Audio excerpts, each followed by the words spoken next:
madaxweynaha Soomaaliland mudane Muuse Biixi Cabdi oo uu heliyo madaxweyne ku-xigeenkiisa Cabdiraxmaan Cabdilaahi Ismaaciil Saylici kulankan ay la qaateen diblomaasiyiintan ka socda dalka Faransiiska ee uu hogaaminayo safiirka Faransiiska u qaabilsan dalalka Soomaaliland iyo Soomaaliya Ambassador Antonio Zevan waxa kulankaasi qoto dheer looga wada xaajooday kobcinta iskaashiga labada dal ee Faransiiska iyo Soomaaliland madaxweyne Muuse Biixi Cabdi ayaa wafdigan ku bogaadiyay sida ay u daneynayaan horumarka Soomaaliland waxaanu uga waramay xaaladda guud ee Soomaaliland iyo taariikhda ay Soomaaliland leedahay iyo guulaha geediga nabadda iyo dimuqraadiyadda ay ku tallaabsatay waxaanu madaxweynuhu wafdigan u soo jeediyay in dawladda Faransiisku ay gacan weyn ka geysato sidii beesha caalamku ay aqoonsi buuxda u siin lahayd Jamhuuriyadda Soomaaliland madaxweynaha Jamhuuriyadda Soomaaliland isagoo ka duulaya doorka xukuumaddiisu ugu jirto horumarinta qaranka Soomaaliland waxa uu sharaxay wafdigan qorshaha 5 sanadood ee soo socda xukuumadahan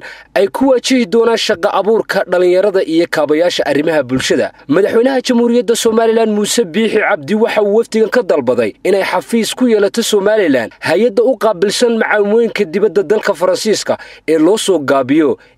AFD isla markaana uu Faransiisku ku soo biiro mashruuca sanduuqa horumarinta Soomaaliland ee Somaliland Development Fund Somalilandna uu ka taageero arrimaha khayraadka badaha sidoo kale madaxweyne Muuse Biixi Cabdi waxa uu wafdigan Faransiiska u soo bandhigay xaaladda abaareed ee ka jirta deegaanada xeebaha galbeed ee Somaliland iyo gobollo ka mid ah dalka iyo sidii ay taageero uga muujin lahaayeen xaaladda waxaanu ku wargeliyay wafdigan madaxweynaha Somaliland in sanadka 2019 ay dalka Somaliland ka dhacayaan doorashooyinka golayaasha wakiilada iyo deegaanka waqtigii loo asteeyay madaxweyne Muuse Biixi Cabdi waxa uu wafdigan Faransiiska u sheegay in wada hadaladii hore u soo dhaxmaray dalalka Somaliland iyo Soomaaliya dib loo bilaabi doono Somaliland ahaana ay door bidayaan in wada hadalada lagu qabto wadan dhexdhexaad u ah labadan dal wafdiga Faransiiska ayaa dhankooda madaxweynaha Somaliland uga mahadnaqay sida qiimaha leh ee uu qaabilay ugana xog waramay xaaladda guud ee Somaliland ay marayso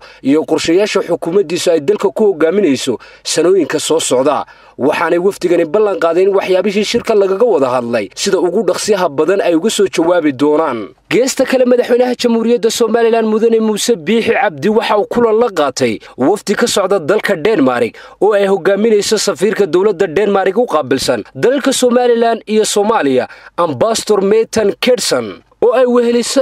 Elizabeth oo madaxa xiriirka hay'adda horumarinta caalamka ee dalka Denmark u qaabilsan Somaliland ee Danida madaxweyne Muuse Biixi Cabdi waxa uu safiirkan ku bogaadiyay booqashada ay ku timi Somaliland isagoo ku hambaliyay doorka muuqda ee dalka Denmark uu ka qaato kaalmooyinka sanduuqa horumarinta dhaqaalaha Somaliland ee SDF iyo hay'adaha ka howlgala Somaliland iyo xiriirka saaxiibtinimo ee Denmark ay la leedahay Somaliland waxaanu madaxweynaha Somaliland xog waran ka siiyay qorshaha 5 sano ay soo socda ay ku howlgali doonto iyo xaaladda guud ee dalka iyo abaaraha ka soo cusboonaaday xeebaha galbeed ee dalka iyo gobollo ka mid ah dalka Somaliland waxaanu ku dhiirigeliyay madaxweynuhu in dawladda Denmark ay gacan weyn ka geysato sidii arrimaha abaaraha xal looga gaari lahaa sidoo kale madaxweynaha Somaliland waxa uu soo bandhigay dadaalka xukuumaddiisa ay ugu jirto doorashooyinka golayaasha wakiilada iyo deegaanka inay dalka uga dhacaan waqtigii loogu talagalay sanadda 2019 madaxweynaha Somaliland waxa uu safiirkan u soo bandhigay sida ay iskaga kaashan lahaayeen xukuumadahan iyo dawlad Denmark ahaan shaqo abuur loo helay da'yarta Somaliland oo u baahan in la jiheeyo iyo in loo abuuro shaqooyin waxaanu madaxweynuhu safiirka Denmark uu kala hadlay arrimaha wada hadalada Somaliland iyo Soomaaliya